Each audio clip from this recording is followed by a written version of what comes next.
ነበረች ከኤፍሬም እንደወጣች ነው የቀረችው እቺ ልጅ ገብቷቻል። ከኤፍሬም እንደወጣች ስለቀረች በቃ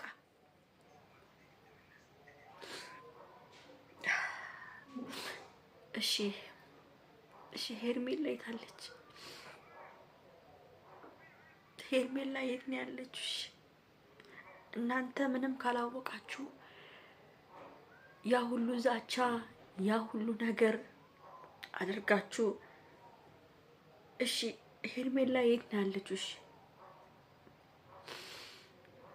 እኔ ነግራቸዋለሁ፣ ትላንትናም በቀደም ነግራቸዋለሁ። ቤተሰብ የሄርሜላ ቤተሰብ በጣም እየተሰቃዩ ነው ያሉት። እውነት እኔ ስሰማ በጣም ነው የሚያሳዝኑት።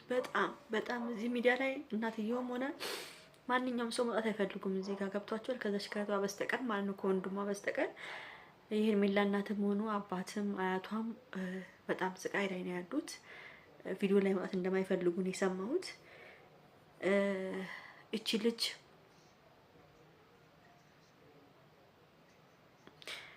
በጣም ልብ የሚሰብር ነገር ነው። በጣም ልብ። ለማንኛውም ይሄን ቪዲዮ ላይክ፣ ሼር፣ ሰብስክራይብ አድርጉ። በደንብ አድርጋችሁ ላይክ፣ ሼር፣ ሰብስክራይብ አድርጉ። ለሁሉም እንዲዳረስ ይፈልጋለሁ። ይኸውላችሁ ሄርሜላ በቀደምም ትናንትና በቀደም እየደጋገምኩ እየነገርኳችሁ ነው ያለሁት። ምንድነው የምትሉኝ? ሄርሜላ ራሷን ያገለለችው ራሷን ያገላለች። በምንድነው ራሷን አገለለች ብትሉኝ?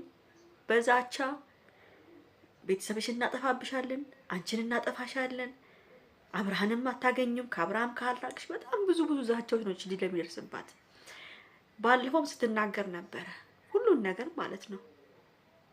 እና ይሄ ሁሉ ዛቻ እየደረሰባት እቺ ልጅ ብሎ በእናቷና በአብርሃም መጡባት እና ምን ማድረግ ነበረባት? መጥፋት ነው ወይስ ከአብርሃም ጋር መጋፈጥ? በቃ ራሷን ማግለል ፈልጋለሁ በዚህ ሰዓት እኔ የሚመስለኝ። በቃ ሄርሜላ ከማንም መራቅ ፈልጋ ነው። በጣም ነው የምታሳዝነው። በጣም እሺ ምን ጅብ ነው በላት የሚባለው? እሺ እኔ በለገ ትፈልጋችሁ ማለት ትችላላችሁ። ሩታ ዛሬ እንግዲህ ከልጅ በላይ ምንም ነገር የለም በልጅ ይምላል ብላለች። እንግዲህ ከልጅ በላይ ምንም ነገር የለም። ልዑል የመጀመሪያዋ አንድ አይኗ ነው። ገብቷቸዋል። እንግዲህ ከዛ በላይ መማል ካለባት በላይ ውስጧ እንዳዘነ ነው። እንግዲህ እግዚአብሔር እውነቱን የሚያውቀው እግዚአብሔር ብቻ ነው።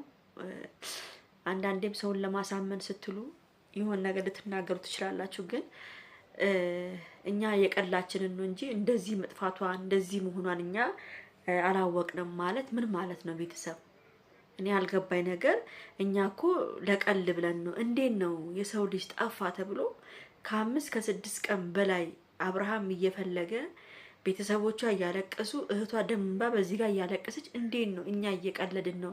እኛ የእውነት አልመሰለንም ማለት ምን ማለት ነው? የሰው ልጅ 5 ቀን ሙሉ ጠፍታ ማለት ነው። እሺ በልጅሽ ምለሻል፣ እኔ አምንሻለሁ ሩታ፣ ምንም ችግር የለውም። ግን እንዴት ነው እንደ ቀልድ የምታዩት? ይሄን ነገር እየሰማችሁ ነው። አዲስ አበባ ላይ ምን እየተፈጠረ እንደሆነ ሰው ወጥቶ የማይገኝበት ጊዜ ደርሷል።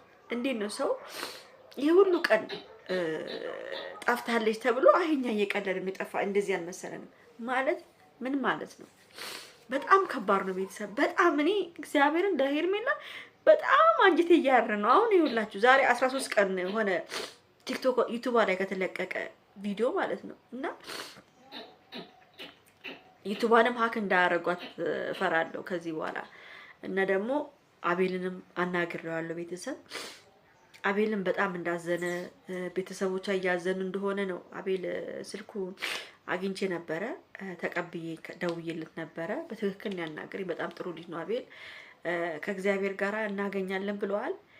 ቪዲዮ የተያዘ ቪዲዮ አለ ተብሏል። እንግዲህ ቪዲዮ ምን አይነት ቪዲዮ እንደሆነ አይታወቅም። ሄርሜላን በዛን ሰዓት ስትሄድ ያየ ሰው አለ፣ ቪዲዮ የቀረጻ ሰው አለ ተብሏል። እሱ ቪዲዮ አብርሃም እጅ ላይ ቢገባ ጥሩ ነበር ቤተሰብ። እኔ እንጃ በቃ አላቅም ቤተሰብ። ማርያምን በጣም ነው የጨነቀኝ። በጣም በቃ አላገኝ እንጃ። ዛሬ ትመጣለች ብዬ ነበረ፣ በጣም ጓግቼ ነበር። ለምን ያለችበት ቦታ ታውቋል ተብሎ ነበር የተነገረኝ እና ምትመጣ መስሎኝ ነበር ዛሬ። ግን ሆነም ቀረ ቤተሰብ ደግሞ እርጉዝ ነች ምናምን የሚባል ነገር ደግሞ አለ። በጣም ብዙ ሰው አቤልንም ጠይቄው ነበር እርጉዝ ነች ወይ ምናምን ስለው እሱን አልሰማንም። ግን ያው እኔ አላቅም ብቻ ነው ያለው። እርጉዝ ብትሆን ምንም ማለት አይደለም። እኔ ደስ ይለኝ ነበር እርጉዝ እንደውም ብትሆን፣ የሚገርማችሁ ነገር ማለት ነው። እና ምንም ብትሆን የሰው ልጅ ነች፣ ምንም ብትሆን እህታችን ነች። እቺ ልጅ ጠፍታ እንዲህ ስትሆን በጣም ነው ልብ የሚነካው። እግዚአብሔርን በቃ እኔ አብርሃምም አሳዝኖኛል። በጣም ነው ያሳዝነኝ አብርሃምም። እግዚአብሔርን ነው የምላችሁ። እና ተገኝታ እንደው በቃ ባየኋት፣ በቃ የፈለገ ነገር በቃ ተገኝታ ብቻ ባየኋት። ለምን ቤተሰብ በጣም ነው የሚጨነቀው። እንደዚህ አይነት ነገር ከባድ ነገር ነው። ሰምታችኋል። ቅድምም ይጨንቃል። በጣም ነው የሚጨንቀው። እግዚአብሔር በጣም ነው የጨነቀኝ ለሷ። የት ነች? እሺ ምን አይነት ጅብ ነው የበላት? የት ሄዳ ነው? እሺ እቺ ልጅ ማንም ማያውቅበት ቦታ የት ነው ሄደችው? እቺ ልጅ የመጨረሻ ንግግሯስ ምን ነበረ? ከኤፍሬም ጋር ነው መጨረሻ ጊዜ ተገናኘችው። ኤፍሬም ቻው ብዬ ቤት ውስጥ ገብታ ነው የሄድኩት አለ። ከዛ በኋላ እቺ ልጅ ምንድን ነው የደረሰባት? ተጠያቂው ኤፍሬም ነው። ሆነም ቀረ ቤተሰብ በቃ በእኔ ተጠያቂው ኤፍሬም ነው። አንድና አንድ ኤፍሬም ነው። ኤፍሬም ነበረች። ከኤፍሬም እንደወጣች ነው የቀረችው እቺ ልጅ። ገብቷቻል? ከኤፍሬም እንደወጣች ስለቀረች በቃ እኔ ኤፍሬምን ነው። አሁንም ቢሆን ኤፍሬም በደንብ መመርመር አለበት። ሁሉ ነገር መታወቅ አቅሟናል። ግን ታያላችሁ መጨረሻውን። ብቻ ለአብርሃምን ለቤተሰቦቿ መስዋዕት እየከፈለች እንደሆነ ነግራችሁ፣ ነገም ተነገ ወዲያ ይሄ ቪዲዮ ይቀመጥላችኋል። ለአብርሃምም ለቤተሰቦቿ ስትል ነው መስዋዕትነት እየከፈለች ያለች። እርጉዝም ከሆነች ደግሞ በጣም ነው ደስ የሚለው። ማርያምን በቃ እርጉዝ ነች እያሉ ያሉት። እርጉዝ ከሆነችም አሪፍ ነው፣ ደስ ነው የሚለን እኛ። ያርግላት ነው የምለው እኔ እውነት በቃ ክሊ በጣም ተሰቃይታለች። ብቻ ለቤተሰቦቿ መጽናናት በስማ እንዲጽናኑ ነው የምፈልገው። እስከምትገኝ ድረስ ቤተሰቦቿ እግዚአብሔር ያጽናችሁ ነው። ማርያምን ምንም በቃ ከባድ ነው ነገሩ ሁሉ ከብዷል፣ እየከበደ እየሄደ ነው። ለማንኛውም ቤተሰብ ቻው፣ ደህና ደሩ። በጣም ሆዴ ባሰኝ ዛሬ በጣም ሩታንም ሳያት ምናምን በቃ ሆድ ባሰኝ። በቃ አላውቅም ቤተሰብ ብቻ። ለማንኛውም ደህና ደሩ። ቻው ቻው።